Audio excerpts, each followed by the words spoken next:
The drama surrounding Indiana's season took a sharp turn the moment Lexi Hull hit the floor. A head-to-head collision with Gabby Williams rattled Gainbridge Fieldhouse, the kind of hollow thud that freezes a crowd in place. Hull rose, hand to her forehead, a knot already blooming. She walked straight to the tunnel, and for a beat you could feel the air leave the building. Injuries had already stripped the fever of half their guards on a night built to celebrate Caitlyn Clark's new Nike logo. This felt like the final straw. It wasn't.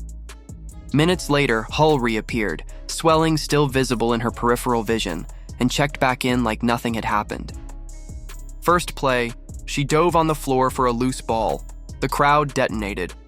That decision, to return, to compete, to throw herself into the teeth of the game, became the night's compass. The Fever weren't just going to survive. They were going to define the terms. Indiana's problems started long before the tip. Clark remained sidelined with the groin injury that's kept her out since mid-July.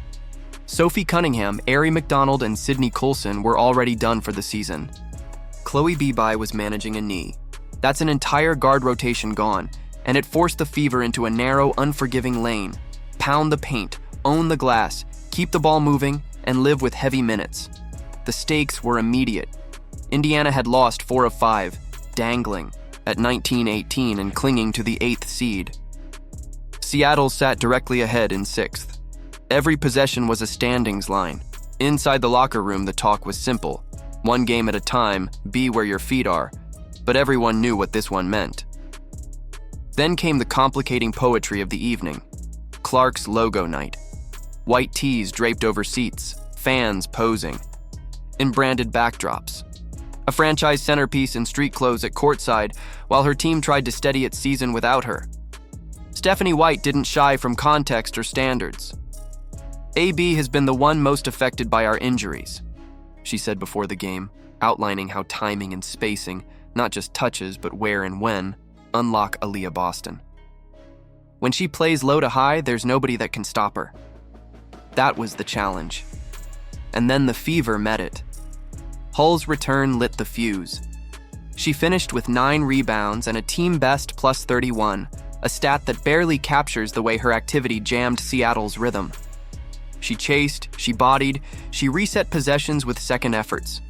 The Storm felt it. So did her teammates. Lexie is the definition of tough, Boston said afterward.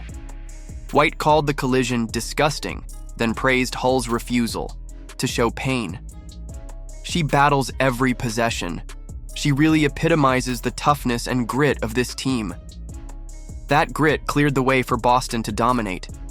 Without Clark's gravity stretching the floor, Indiana steered everything inward. Boston set up deep carved space and punished single coverage until doubles arrived late. 27 points, 9 rebounds. A whistle of power moves and patient footwork, the extra dribble that pins a shot blocker inside the cylinder, the seal that turns a simple roll into an and one. By halftime, Seattle's front court looked overwhelmed. Indiana out-rebounded the Storm 42-21. Every miss found a Fever jersey. Every second chance cut another notch in the margin. The guards who were left went hunting.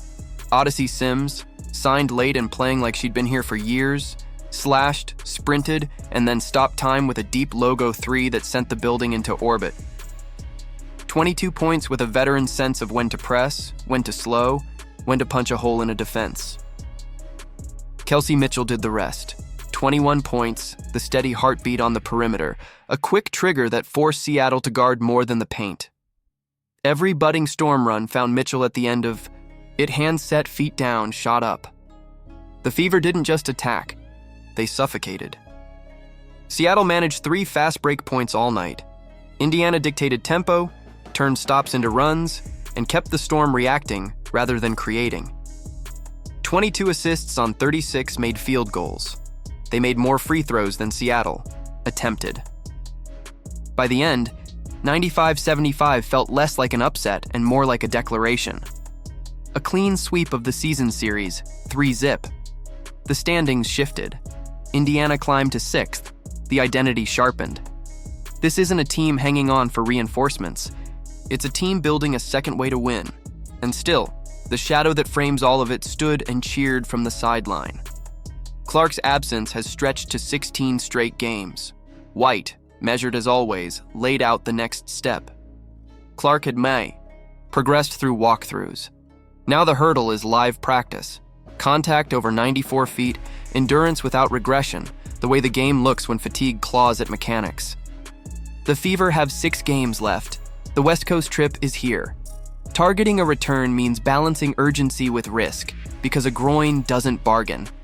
The goal is simple: get her back only when her body can carry the load she always draws. Inside that reality, a different kind of optimism took root. On the same night her logo wrapped the arena, the teammates who've been asked to do more showed they can. They controlled the glass. They crushed the interior. They punished mistakes and pressed pace. They proved that when Clark returns, when her shooting stretches defenses and her passing turns doubles into open threes, she'll be stepping into a structure that already hums. Afterward, White thanked them with specifics. The free throw edge, the assists, a 1,000th career rebound, a franchise single-season scoring record, a chorus of big dub from a locker room that needed one. Boston, Sims, Mitchell, Hull, the names on the night, had taken a spotlight, meant for a brand, and redirected it to the floor. Hull laughed about the lump, about seeing it in her own line of sight. "If I can play, she said. "Whether I look good or not isn't the problem." That's the Fever right now. Less about how it looks, more about how it feels to play against. Physical, connected, unmoved by circumstance. A team that just turned a night of celebration into a night of statement. So what's the ceiling when the pieces click back together? Did this win mark the moment Indiana shifted from patched together to playoff ready? And when Clark steps back onto the court, how much more dangerous does this version of the Fever become? If you've got the Fever, drop a comment below. Like, subscribe, and turn on notifications so you never miss what comes next.